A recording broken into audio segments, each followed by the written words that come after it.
Welcome to another edition of Pezhman. Today I'm the host Pasha Hajian and I'm joined by regular panelist Pezhman to preview the Iran versus Turkmenistan match. Unfortunately, our regular panelists couldn't be here, such as Bob Agolari, Sinai Sami, and Ali Reza Pekon, but it's always a pleasure to join with one of my friends, Pezhman from all the way from Sweden. How you doing today, Pezhman? Hi Pasha, nice to be back. Another edition of Golbezan. Thank you for having me. Yeah, it's always a pleasure. Teamwork. All right, so the first thing that I want to start off is obviously, as we know, Iran is in Group D in this World Cup qualifier. We have 8 points, placed in second place behind Oman, and right below us is Turkmenistan with 7 points. Then now let's go back to talking about the first match, our World Cup qualifier match versus Turkmenistan, which was abysmal. Right? It was, I think, one of those typical Iranian games that you just don't want to watch even before the second half started. But where do you see, Pezhman, that we need to expose them when you were watching that first game and looking at the team sheet now, which we're gonna get into specifics? And we're playing against at home. What kind of style do you want to see from Carlos Queiroz to expose this side? I want to see the kind of Iran that I've been seeing lately, with kind of fast passes, a lot of offensive playing. They're not afraid to attack with 4, 5, 6 players, and they get Ashkan Dejaga a kind of a free role, that he can be almost wherever he wants to be on the field, because when he has the ball, he goes forward. He's not afraid to challenge his players, and he sets up great opportunities for the other players.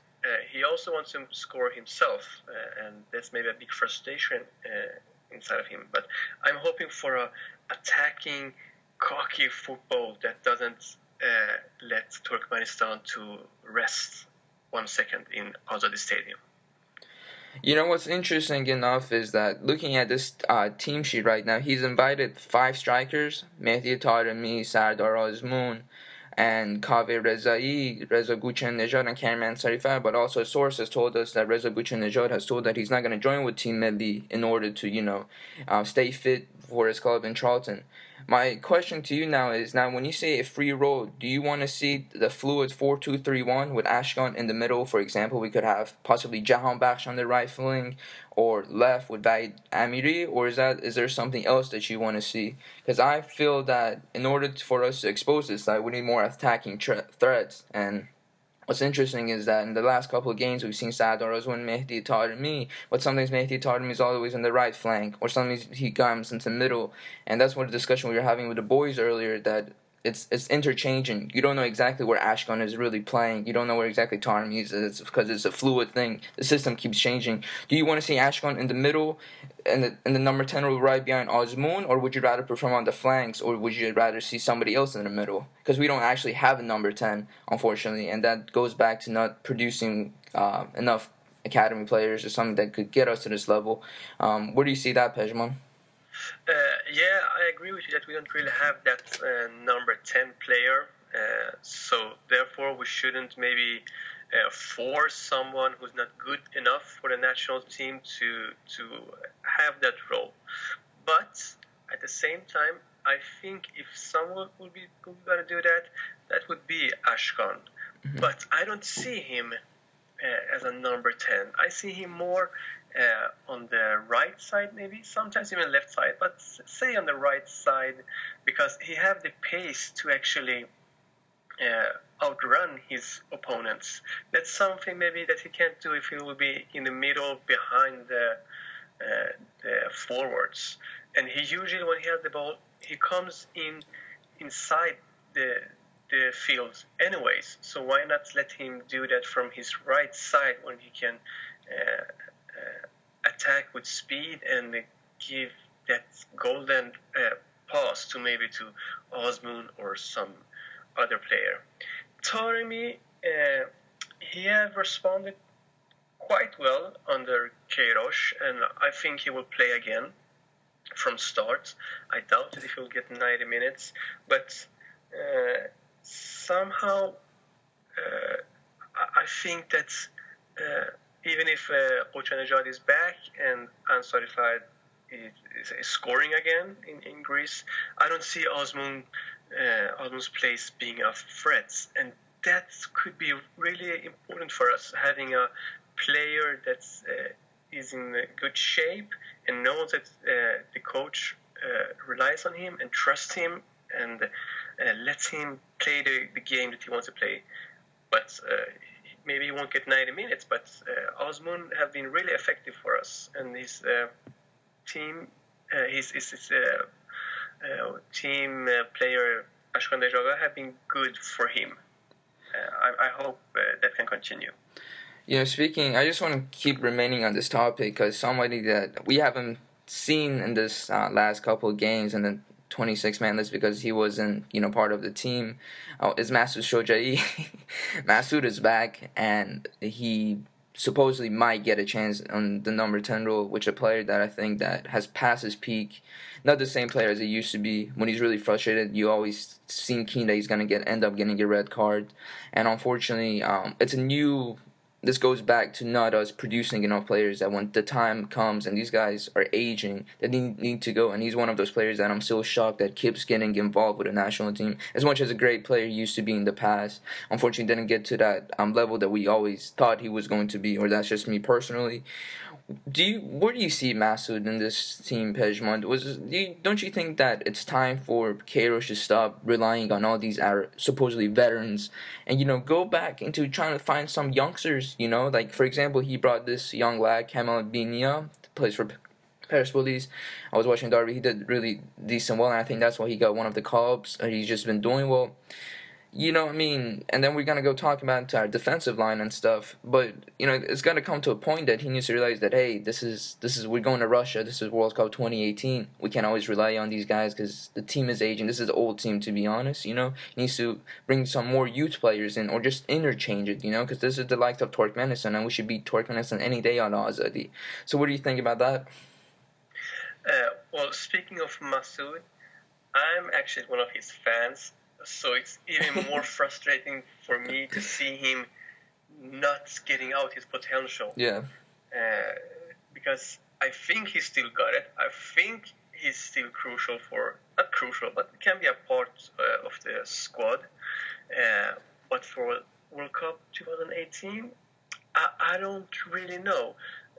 Not if he's going to continue playing in the Arabian leagues. But when he's good in the national team, he's actually quite good, and he actually gets a lot of free kicks with him. He likes to challenge, but he haven't been good or decent in a long while for like 3 games in a row or something. That I can't really remember when that's happened. So for Masoud being back in the squad, it shows that we still need to work with getting good players. Just because other players are good in the national league doesn't make them good enough for the national squad. And that's a problem we have. We have had plenty of really good defensive midfielders in the league. But when they come to the national team, they haven't really been that great. So Masoud, I see these World Cup qualifiers as his last chance to prove himself. Hopefully he'll get that ignition and sparkle. Right. See, I still want to look at the front four that we're going to play against Turkmenistan. A player that, as I should say, is having a little struggle in his early start of his career with his new club and one of the best teams in the Dutch league, AZ Alkmaar, Alireza Jahanbakhsh. And I just watched him his past game, and he just lasted at half. And, it's just, I think he still has that injury still going on, and he just didn't seem very He was trying, but it wasn't one of his up to his games. And I feel like this is the best time for him to get his confidence back and start making himself a bigger name for the national team, because we know he's a potential talent. He's one of the best young talents, not only for us, but in all of Asia. It's going to be with Osman, and this is what we want to keep producing.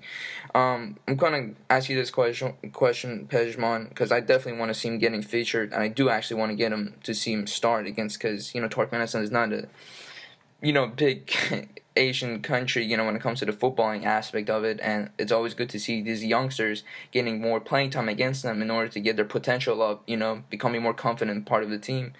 Where do you see him featuring, and do you think that is it because of how defensive minded Queiroz is, that he feels that Jahanbakhsh is more offensive minded, that's why he doesn't really got some playing time in the Asian Cup, or where do you see Jahanbakhsh going from here on onwards? Well, we have the service there. Why he haven't played before? I'm sure there's plenty of reasons.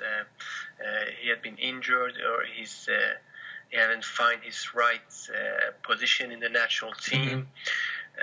There have been players better than him at that moment.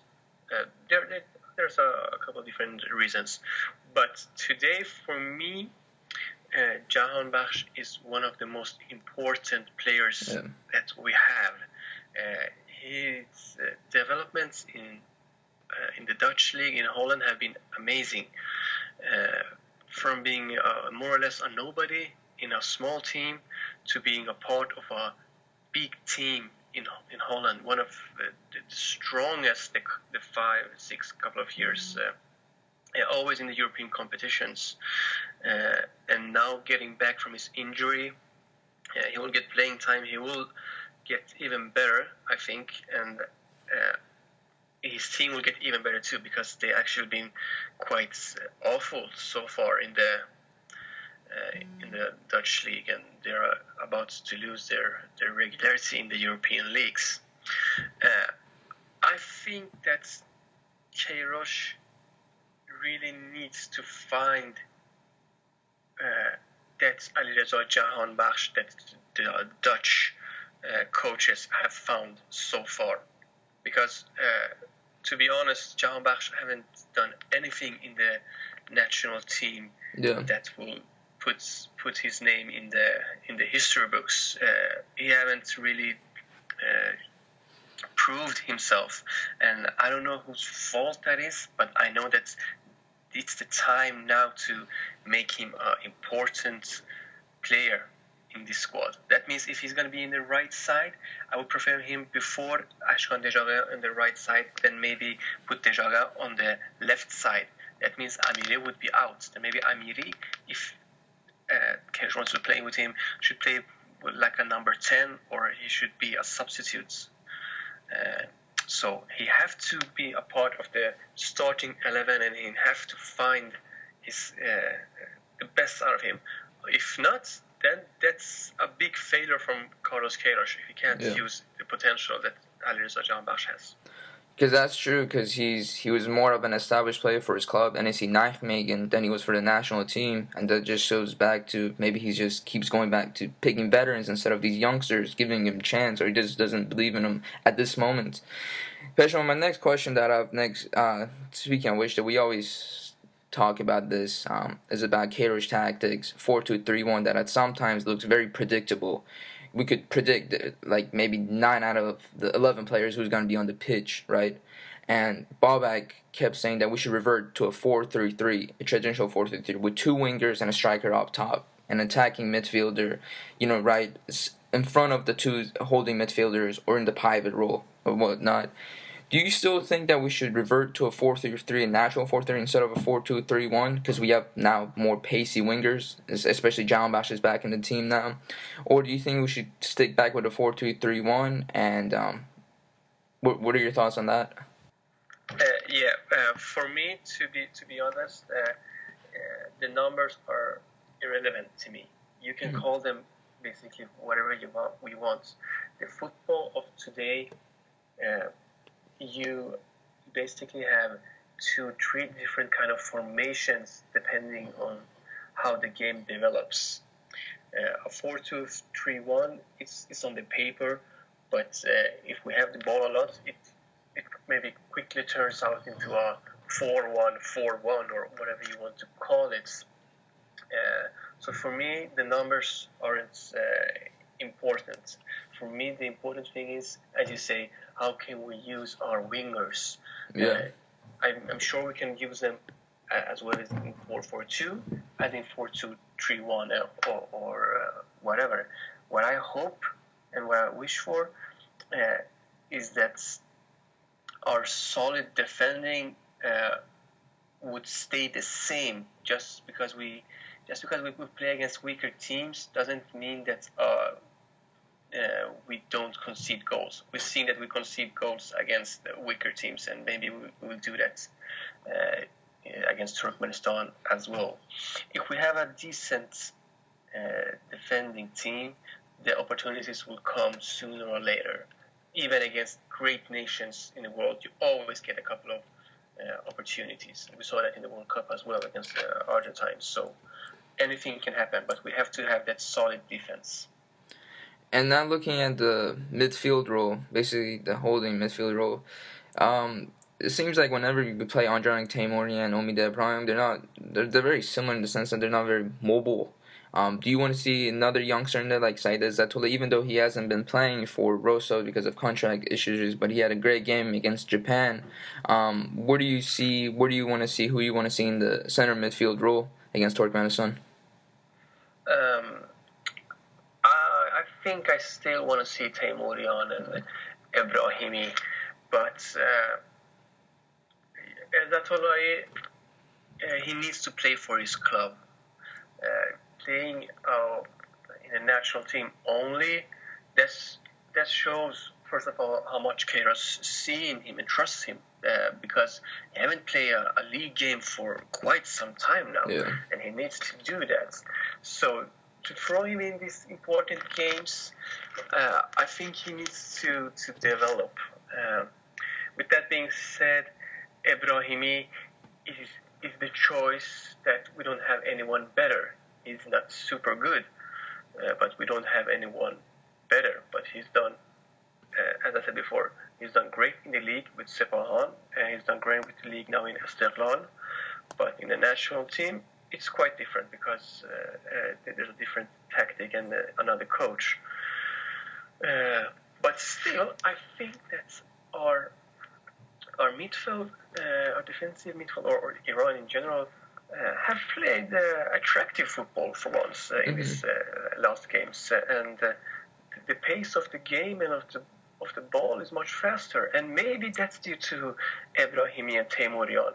It's hard for me to say. So I want to see them continue their teamwork together. I know you watch the Iranian league vividly, and there's a new person on this team, at least that we're talking about, Kamal Binia. And obviously Mehdi Torbi is known to be right now one of the staff's favorite, player, because he always seems like he gives it his all, and he's been actually doing very well for the national team, starting or off the bench. Could you tell us more about these two players and how they've done more in the Iranian league, especially Kamal Binia, because that's someone that I just watched a derby, and he was pretty impressive, and I've been told that in the last couple of matches of Percival, he should be getting the call up because he deserves it. Could you tell us more about that? I can tell you some. I'm not, even if I watch the Iranian league, I'm not as good as maybe Sina or some other guys. What I want to say, without getting, without bashing these young players, is that this happens almost every year. That young, for us, unknown players, they really shine in teams like Esteghlal and Persepolis and Sepahan and other big clubs. And they're like, where have you been? And why aren't you like a part or a name for the national squad?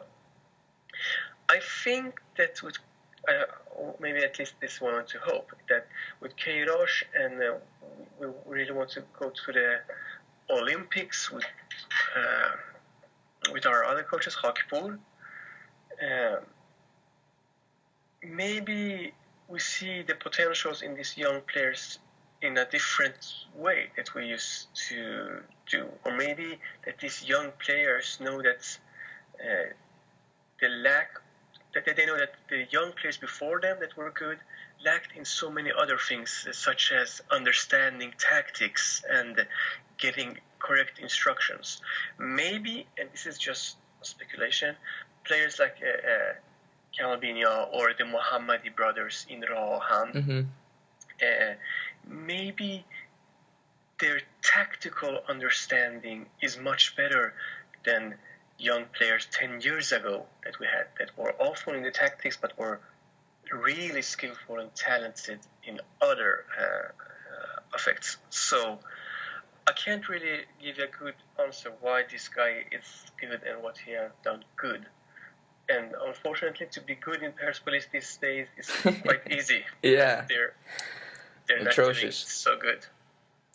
So maybe young players are getting better tactically because they know that that's their ticket for getting exposure. You know, two of our main starters in the back line have been injured. Hosseini, which he's been phenomenal, one of the big center backs in Asia, and Ghafouri, they're both out. And looking at his back line, I definitely do want to see Mortaza Pourali Genji. I want to see more youngsters, especially knowing that our next match is going to be against Guam, and knowing that the visa issues that we're going to talk about in the next spot, and Haitsafi won't be available. Don't you want to see like Milad Mohammadi at the left back role, Pezhman? Don't you want to see more youngsters like him? Because, you know, obviously it's a big match against Turkmenistan, but like Ramin Rezayan at right back is somebody that I would prefer much more, you know, than having Pezhman Montazeri there and having Montazeri and Pourali Genji there with Milad Mohammadi, because knowing that instead of Haj Safi, because we know Haj Safi unfortunately got denied getting a visa to play in Guam. And what do you think about the back line with the list he's given out? Or we could even see Kanani and Pourali Genji, but I think that's just asking too much from Kairosh.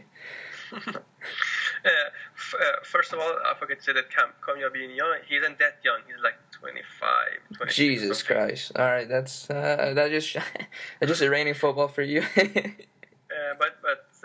he did well in NAFT last season, and the visa issue is just stunning. I hope that will get sorted out and they get punished for if this is true, what's happened. But back to your question about our defenders, not having Hosseini. Wow, that's really interesting for Queiroz and for national team. How will they cope with that?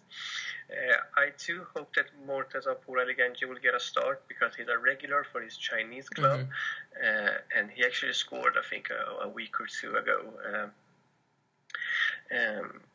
So I hope that he gets more playtime because he did great in the Asian Cup and then gets left out.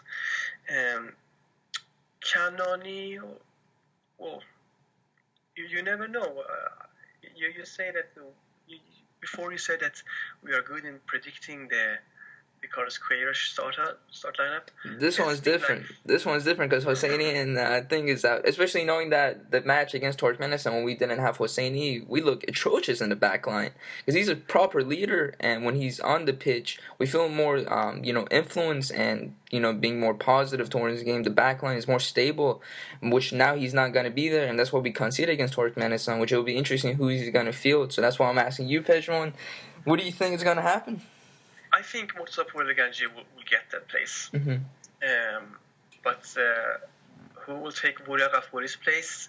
Maybe a Persepolis right winger defender, Rezayan. On the left side, it would be great fun to see Milad Mohammadi. Yeah. He's that kind of talent that you see can have a future. Can have a bright future. I only seen a couple of games of him, to be honest, but I heard his name and I read a lot about him, and he seems interested. But he's like, let's not forget, he's like our third option, or maybe our fourth. We still have Pouladi, and he has his military issues. Yeah, unfortunately. Mashsavi had his visa issues.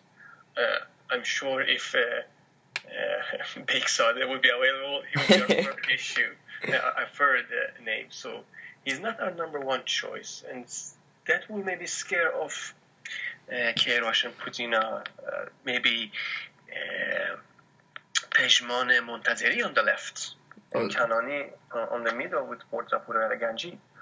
I can see that happen. I can see Pezhman on the left side. My next question now is looking at the goalkeeper issue, and obviously, Pezhman, I'm going to ask you what do you think, who you want in the starting 11 as a whole. It's going to be interesting because we know Hajian now, he's playing for Rubin Kazan, but unfortunately on the bench, knowing that this club kept loaning him out, and at some time he couldn't find a club, and unfortunately he was linked to an English club, but that never unfortunately happened, because obviously with permit and stuff, work permit, because he didn't have enough national games under his belt. Do you want to see him, or do you want to see this youngster Bayram Van, which we know Sina is a big lover of, and unfortunately Sina is not here, and basically they call him now the Neuer of Iran with those throws that he gives, basically an NFL quarterback kind of style. But what do you think about the goalkeeping situation? Is there anything specific that you want to see, or what is it? First of all, I think Neuer should be called the what did you say? The goalkeeper, the foreign goalkeeper, something. I think what's his name?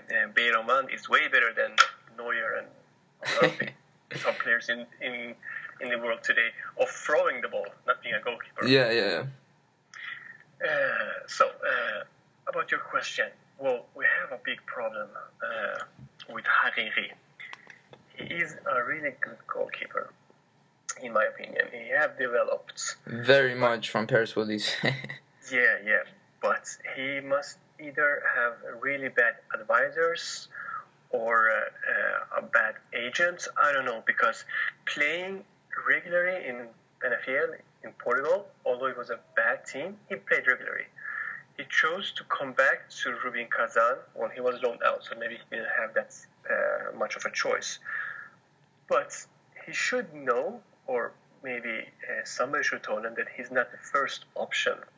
So he's not developing. But you develop a lot by playing games, not just training. And he's only been training. I think he played like one game in the cup or something, and they lost that. So he should be scared of Bayram Van. He is good, Bayram. He's done some mistakes too. Let's not exaggerate. And he's not.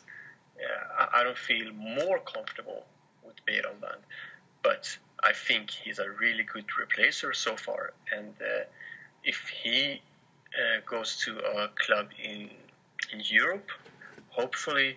I hope so, because I heard some rumors. But if we do that, I can see him taking the number 1 shirt. So with Hariri being out, Bayram is a good replacer. But I don't see Hariri being out for good. So I think Hariri will still be the one. But I see actually a positive competition there. Usually, you don't want a competition on the goalkeeping part, but in Iran we need all the competition we can get, because we don't have that good players. That's just to make players more keen on playing, giving all their best. And obviously, as you said, Bayram is a top goalkeeper because Tado Martins is after him, and we all know he's a little George Mendes that we call him. But my next question now, to wrap this up, Pezhman, is now we talked about the front four, midfield, central. Who do you want to see starting in your lineup as a whole? We talked about defensive line now. Got your prediction on that. But is there anybody specifically that you just want to see starting in that lineup against Turkmenistan in order to get the 3 points, especially knowing that 3 out of our 4 matches remaining will be at home, which would definitely put us in a good position to qualify, hopefully for first. So what are your thoughts on the overall whole starting lineup? Anybody specific that you want to see in there? I want to see Jahan Bakhsh. Maybe it seems like something that we should all expect, but I don't expect that at all. Even when we expected him to play, he was actually on the bench sometimes, and he didn't get 90 minutes. And so I want to see Jahan Bakhsh. I want to see 90 minutes from Jahan Bakhsh, even if he will play awfully. I think he can actually be a threat in the last second of the game as well. So I want to see Jahan Bakhsh. I want to see Osman. Believe it or not, no, don't hate me for this, but I want to see Masood from the start. No, I mean, it's fine. It's just that he was a player that I've always liked, but unfortunately for me, he didn't pick his potential that I wanted to see. And as we all know, Masood has that Iranian blood in him that when he gets really frustrated, you always think he's gonna get up and end up being red card, which he's done numerous of times. But for me right now, he's just a player that I think that I appreciate what he's done for the club. I mean, national team, but I feel like we should move on and field in more youngsters. When unfortunately, once again, we don't even have number 10s, or do we? But we don't go looking after them, which goes back to this organization, the Iranian Football Federation. But yeah, sorry, I just got a little off topic, Pezhman. No, sorry. Yes, so I saw it from the front. I see Osman as our top goal scorer, or at least top forward. Behind him, if we play with this 4-2-3-1, although I'm not into these numbers, the three up front on the left, you should have Dejaga. In the middle, you should have Masood, and on the right side, Jahan Bakhsh. But I think that they can switch places, Masood and Dejaga, depending on how Turkmenistan will play. That's really three offensive players. Then our two defensive midfielders, of course, underneath Teymurian and Omid Ebrahimi, are four in the back. Now that's a bit of a challenge, but it will be. I think Pezhman Montaderi on the left, if not Milad Mohammadi. But no, I think actually Pezhman Montaderi. And the two midfields, the two in the middle should be Mortaza Pur Ali Ganji and probably Kanani, I guess. And on the right side, maybe Ramin Rezayan. Now that's a really offensive lineup there, maybe even too offensive for my taste, but why the hell not? We should. Yeah. We have to beat Turkmenistan at home, even with this squad. Yeah, exactly. You brought to a good point. I just don't know. It's like a Portuguese, managerial thing that they're so defensive minded, and I hope that Queiroz, that we are at home. We gotta expose Turkmenistan. We gotta field attacking players. I just don't want to see, Ramin Rezayan right back, and he's gonna put another right back in front of him as a right wing. As we did it against Japan. But I appreciate Pezhman. Always coming on Gold and it's great to have you part of this team. And once again, guys, this was obviously a live pod. We're speaking right now on Rabble TV. And once again, I also want to say that if you guys want to check us out, you guys check us obviously on Rabble TV, iTunes, and SoundCloud. Pezhman Pars, my friend, always a pleasure to speak to you. Thank you for always your beloved Shirazi expert comments. Thanks, Pasha, for all your great work. Thank you. Well, once again, guys, we'll be having, probably have a post-match pod soon, but nonetheless, you can find us on Rabble TV, Football Channel Asia, iTunes. Please subscribe, and SoundCloud, and looking forward to speaking to you guys again. Thank you. Eyvallah. Yeah.